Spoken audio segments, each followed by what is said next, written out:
Well, thank you so much for staying with me. And thank you to our sponsors. So we are all in the midst of this coronavirus thing. And I think that we need to really think about why it's here, and remember that, God does use all of these terrible things that goes on in our world for the good. He will turn those around for us that believe. And so we just need to be faithful in that. But we have noticed, even with non-believers, that the coronavirus is making them think about gardening. And so it is something that could be a really good thing out of all of this, making people think about the importance of growing some of their own food instead of relying on the grocery store. Not that we're not thankful for the grocery stores, we really are, but there are some things that it would be great for us to grow ourselves. And, right now, the kids are home. We need a science project for them to do. This is going to be a really great way of bonding with the kids and letting them see something. So I really recommend doing some seed starting, watching those. Come on over to the store. We'll help you get everything that you need so that you can do some seed starting yourself and be successful at it so that you're not overwhelmed, because a lot of times it can be a little bit overwhelming. And if you are starting a garden for the first time, don't think, okay, I'm going to feed, my entire family of 20, my siblings and nieces and nephews all this year with my garden. That will overwhelm you. Start with something small that's manageable, and then you'll see how rewarding it is. And then also, maybe next year you can enlarge it a little bit, even though we're going to be faithful that there won't be this coronavirus scare next year again. But you'll have learned this year that you can do it, and then you can increase the size. The reward of growing your own food and then preserving it, canning, freezing, dehydrating, and then having it in the wintertime is so amazing.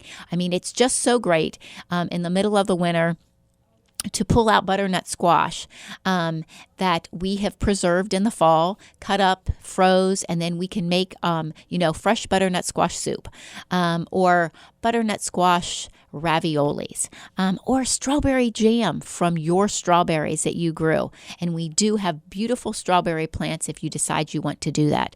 We also carry a wide range of berry bushes, from the strawberries and blueberries, raspberries in 4 different kinds. We have the regular the purple raspberry that you're used to. We have red raspberry, golden raspberries, and the boysenberry, which is in that raspberry family. Also blackberries and elderberries. Currant and grapes, and then a wide range of fruit trees as well.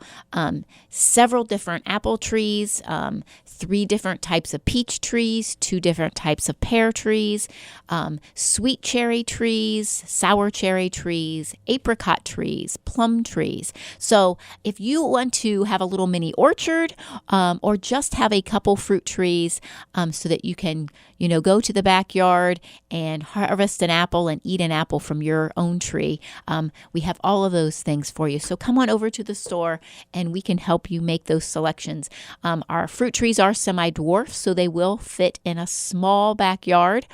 You don't have to have some big orchard or a lot of property to put in your beautiful fruit trees. So all of those are ready. Also, this is a time that we want to get our corn gluten meal down. And this weekend is going to be ideal, and next week for sure. This is when you want to get it down so that the soil is at the temperature and not too warm, because if you wait too long, it's going to be too warm. Because you want to get it before the crabgrass seed germinates, before the dandelion seed germinate, and all of those kind of annual weed seeds. This is a great time to get that down over the whole yard if you are using it as your pre-emergent weed control in the lawn. If you are using it in the vegetable garden, again, a great time to get it down to help control the weeds. Now, we also recommend putting the corn gluten meal down when you do your planting of your vegetable plants, not when you do any seed work. Remember, the corn gluten meal, just like any other pre-emergent weed control, chemical or organic, which this is the only organic one there is, you don't want to put it down with the seed. So if you are starting, cucumber seeds in your garden, doing a direct sow in May, you don't want to put down the corn gluten meal down. You only want to put seedlings in that have already germinated and you have a nice plant if you're putting them in your vegetable garden. But this is the weekend that you really want to get your corn gluten meal down on your lawns. This is a great all-natural way to control weeds, and corn gluten meal is high in nitrogen, so it is going to be good for your lawn as well. Again, if you're putting it in your garden, remember it is going to be good and help that nitrogen level in your vegetable gardens also.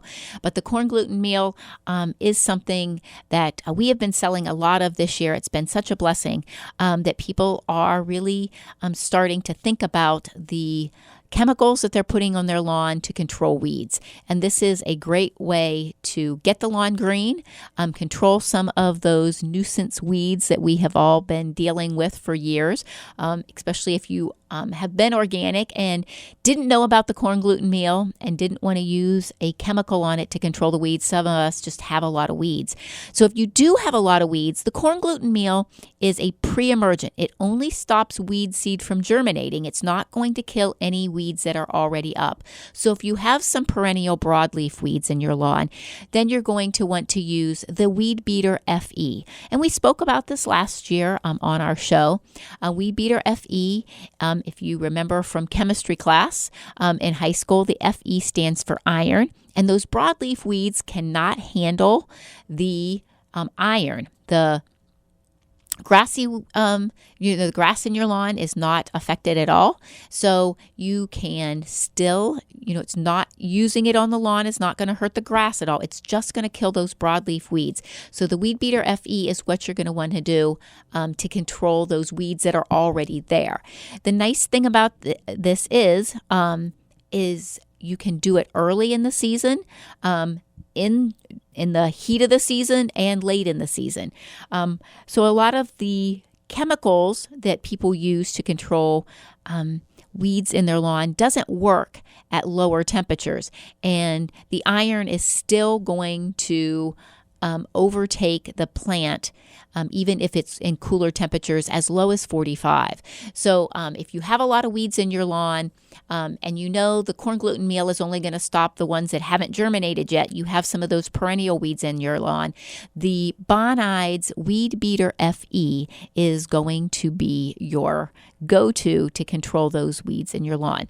But that's going to be the only application you really need to do first off, your corn gluten meal. And then if you have weeds, you're going to go ahead and want to get down your Weed Beater FE to control those other ones. Now, one more thing that you might want to be doing early this spring while the soil is still wet is if you had grubs last year and you didn't do anything about it, right now is the time that you want to get down your milky spore to kill those grubs that are down in the ground before they start working their way up.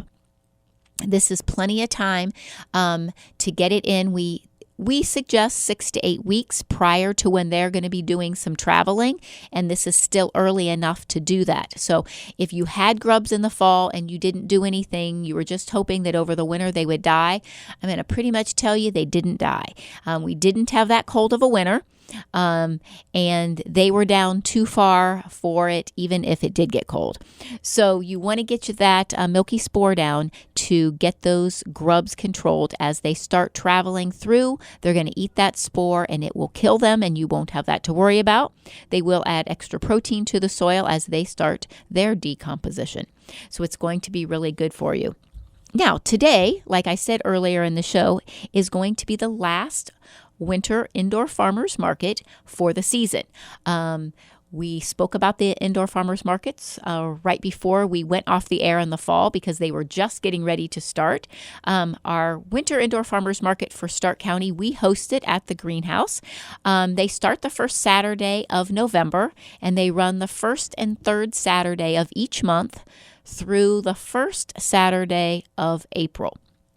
So today is our last farmers market, but due to circumstances and not only the coronavirus and social distancing, we are going to be having the market outside. It will aid in everyone being able to keep their social distancing criteria of at least 6 feet apart.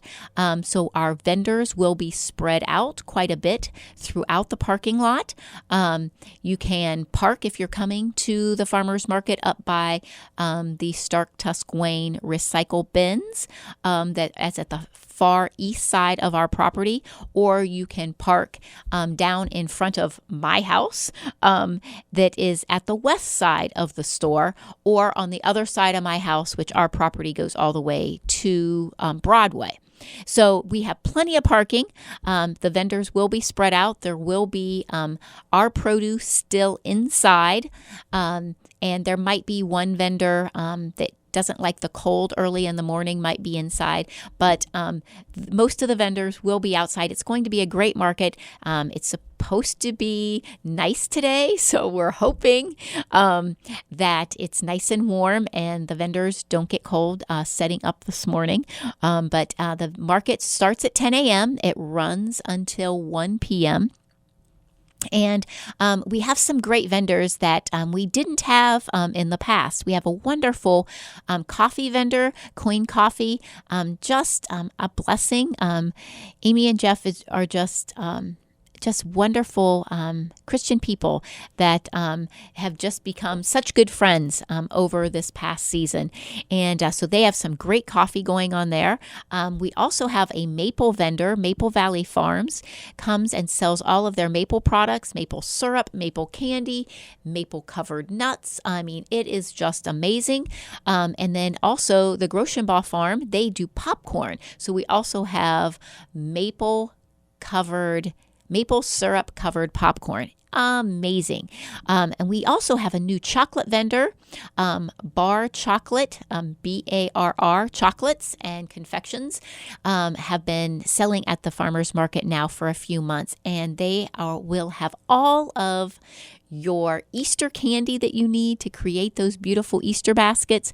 So that's going to be a wonderful thing too, as well as Kayla, our cookie diva. She is going to be there with cutout cookies today for Easter.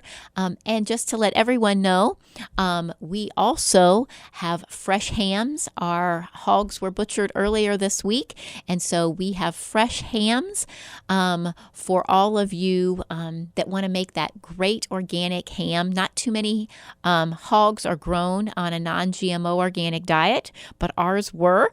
So if you are looking for that ham for your Easter dinner, come on out. Well, we want to thank you all for starting off your gardening season with us. We'll be here with you next Saturday morning, right here on the Light 95.9 at 8 a.m. Thanks so much and have a blessed week.